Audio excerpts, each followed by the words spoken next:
تبوك فليتفضل مشكورا. بسم الله الرحمن الرحيم.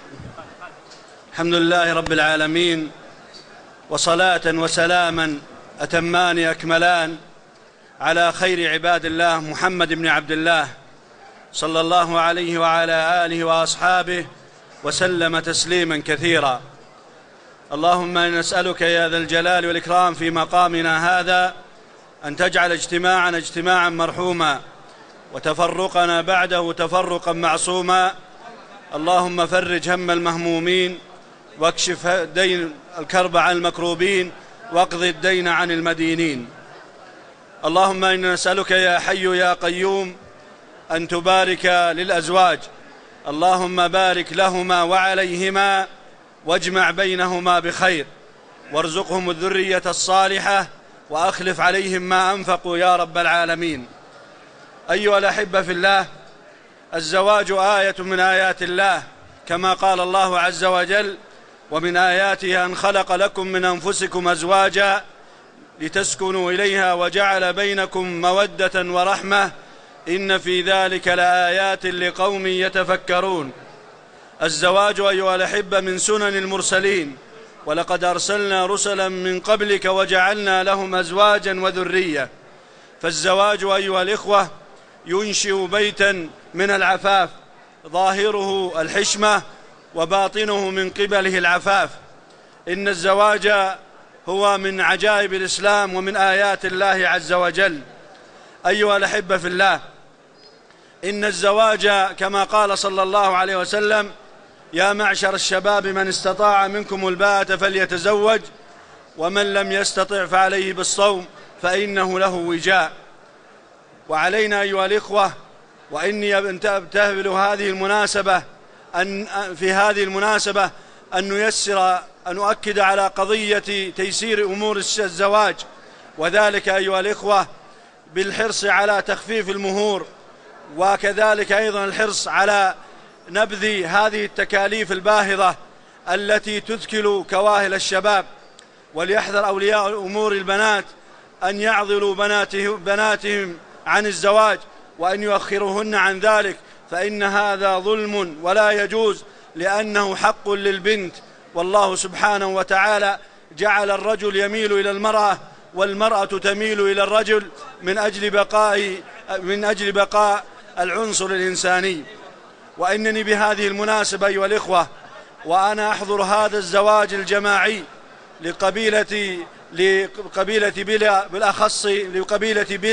بالأخص الهروف، هذه السنة الطيبة المباركة التي أشكرهم عليها شكرا من الأعماق، وأتمنى أن غيرهم يقتدي بهم، فإنهم كانوا قدوة في ذلك وسباقين. نعم، إن مثل هذه الزواجات الجماعية قد تجد عوائق من بعض الذين لا يدركون فوائد هذه الزواج الجماعي، من بعضهم الذين لا يدركون مغزاها ومرادها. فالبعض بفهمه القاصر يظن أن مثل هذه الزواجات إنما هي بخل، وليست كذلك، فإنما هي تقارب للأقارب.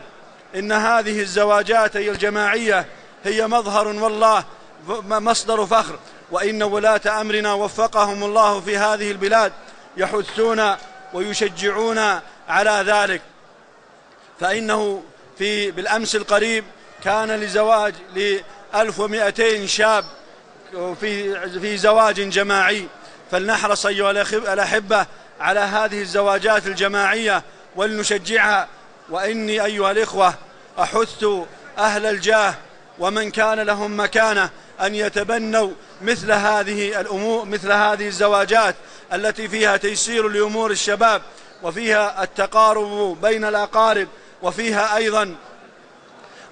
أيضا أيها الإخوة اجتماع القبيلة في ذلك والتكاتف والتعاون. فلنحرص أيها الإخوة على مثل هذه الزواجات، ولنشجع القائمين عليها الذين يبذلون أوقاتهم وأموالهم في سبيل هذه الزواجات، فجزاهم الله خيرا. أيها الأحبة في الله، أيها الإخوة في الله، إن هذا المقام مقام شرف ومقام أيها الإخوة فخر، وذلك لما نرى من الاجتماع ولما نرى فيه من التآلف والتقارب، فجزى الله القائمين على مثل هذه الزواجات خيرا كثيرا. لا أحب أن أطيل أيها الإخوة، ولكن إني داع فأمنوا.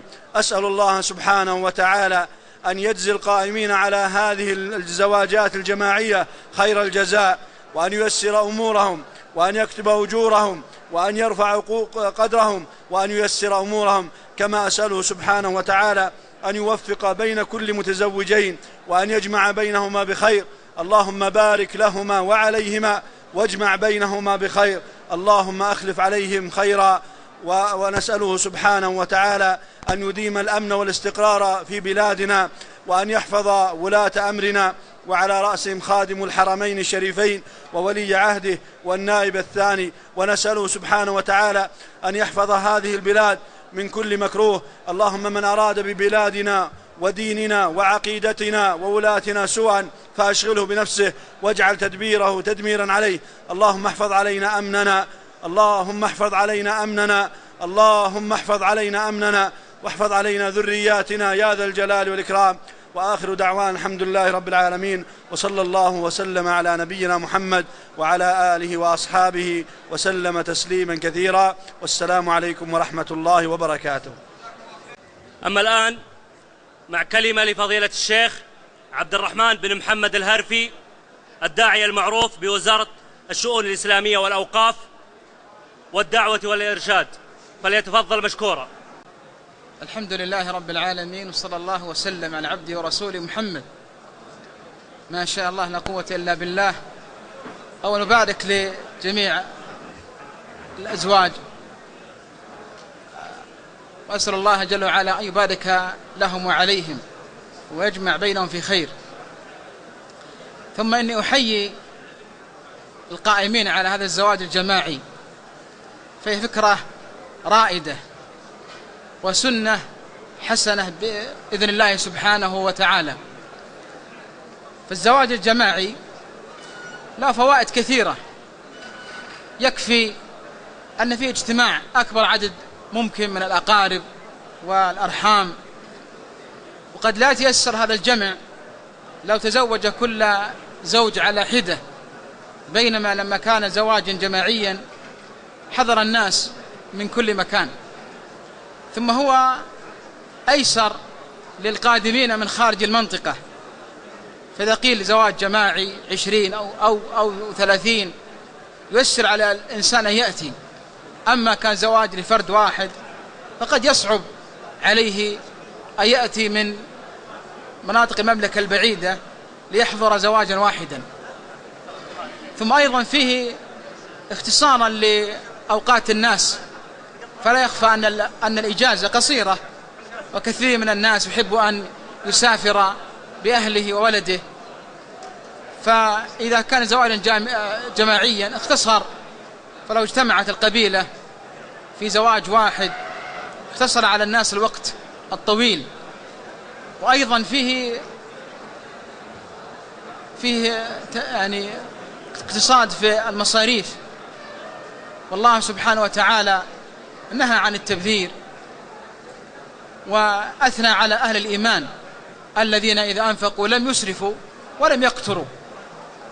فإذا اجتمع 20 أو 30 أو 40 زوج فهذا ييسر المصاريف. وبلا شك أن الزواجات وما يصرف فيها من أموال باهظة تكون سببا لعزوف بعض الأزواج من الشباب، خاصة في هذه الأزمنة التي ارتفعت فيها التكاليف وغلت فيها الأسعار ارتفاعا شديدا. ثم إن هذا الزواج يكون زواجا مباركا بإذن الله، فالنبي صلى الله عليه وآله وسلم قال: خيرهن أيسرهن مؤونة. فكلما كان الزواج ميسرا وتكاليفه أقل كان مباركا بإذن الله سبحانه وتعالى. أختم بالدعاء لهؤلاء الأزواج أن يبارك الله لهم، وأيضا بالدعاء لكل من شارك من الإخوان في هذا الزواج وعمل فيه وكان له جهد في إنجاح الزواج. أسأل الله أن يجد عاقبة هذا في أهلهم وأنفسهم وأموالهم. وهذا والله أعلم، وصلى الله وسلم على عبده ورسوله محمد. وأشكر جميع الإخوة على دعوتي، وأسأل الله أن يبارك لكم جميعا، والسلام عليكم ورحمة الله وبركاته.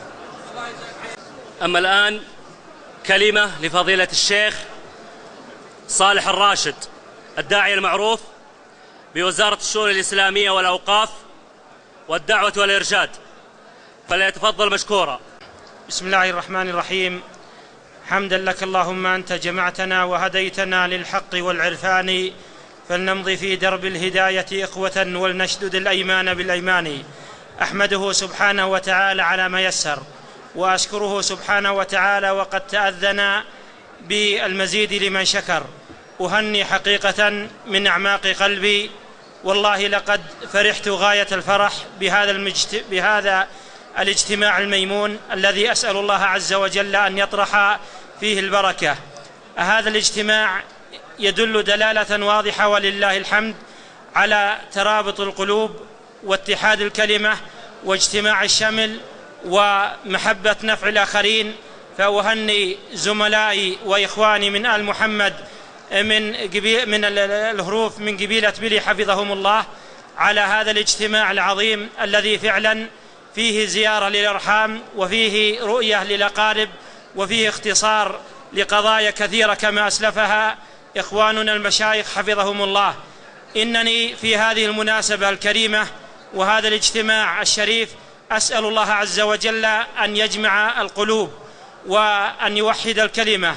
أسأل الله عز وجل أن يبارك لهؤلاء المتزوجين، اللهم بارك لهم وبارك عليهم، واجمع بينهم بخير وبالرفاء والبنين وبالتوفيق والسعادة. أسأل الله عز وجل للجميع التوفيق. لا أريد الإطالة لأن المسألة هي دعاء ومشاركة في هذا الأمر. شكر الله سعي المنسقين في هذا اللقاء، وصلى الله وسلم وبارك على عبده ورسوله نبينا محمد وعلى آله وأصحابه أجمعين. لبت حروف الشعر من ناداها، والحبر سال للسطور حواها. الشعر مفتاح القلوب وسرها، وإذا دعتها مشاعري لباها. حفلنا الكريم حينما يترنم الشعر ويصدح فتنتظم أبياته لتحلق بنا إلى عالم من السمو والنفحات. من على المنبر نترككم مع إبداع نظم الكلمات مع الشاعر سلامة بن عتيق الهرفي. بسم الله الرحمن الرحيم. السلام عليكم ورحمة الله وبركاته. نبارك لأخواننا المعاريس، الله يوفقهم. وهذه مشاركة. يا مرحبا ملاحب الراقة لمزان، الله يحيي كل فرد اللي فانا، معطره بالورد مسكن وريحان، يفوح فيها الطيب والزعفران.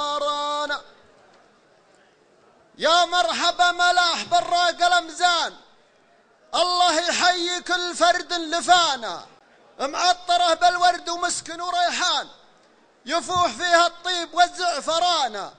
ما ودي أسمي بها فلان وفلان عن فيها ضيوفنا وقربانا. بحفل الجماعي عند طلقين الأيمان، أبناء محمد ذابحين السمانة، وعيال حامد كلها رجال شجعان، الكل منهم بالخبر ما توانا.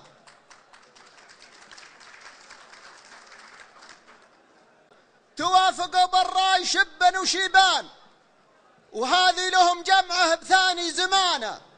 قالوا اجماعي واعلنوا به لنا اعلان، في صفحة التاريخ حط الاعلانه. ما ردهم عن شورهم راي نسوان، قالوا ترى بناتنا ما تأصانا. وساروا بعلم يرفع الراس، وكدان بين القبائل رافع مستوانا. وساروا بعلم يرفع الراس، وكدان بين القبائل رافع مستوانا.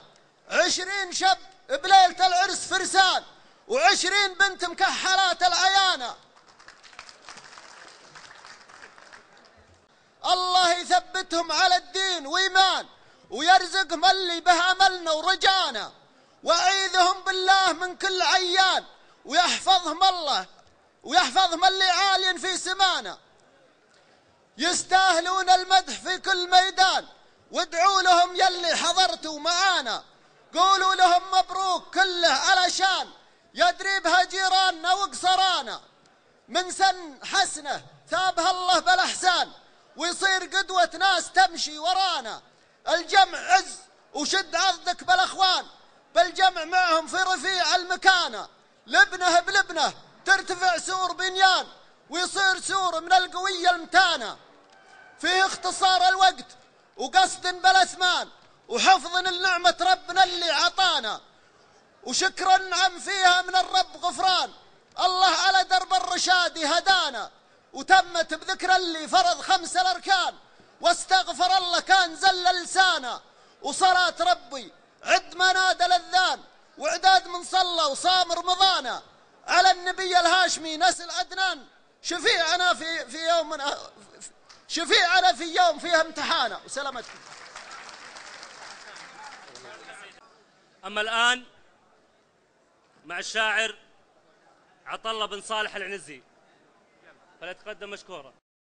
سلام يا لابة بلي وثنيها، أقولها من خاطري والقيها. تحية الإسلام وأهل الجنة الجميع ما بالحفلة أحييها. والشاعر اللي حضرته محسوبة، الحفل اللي جالها يحييها. وأنا حضرت بحفل من دعوني، ولابة بلي دعوتهم ألبيها.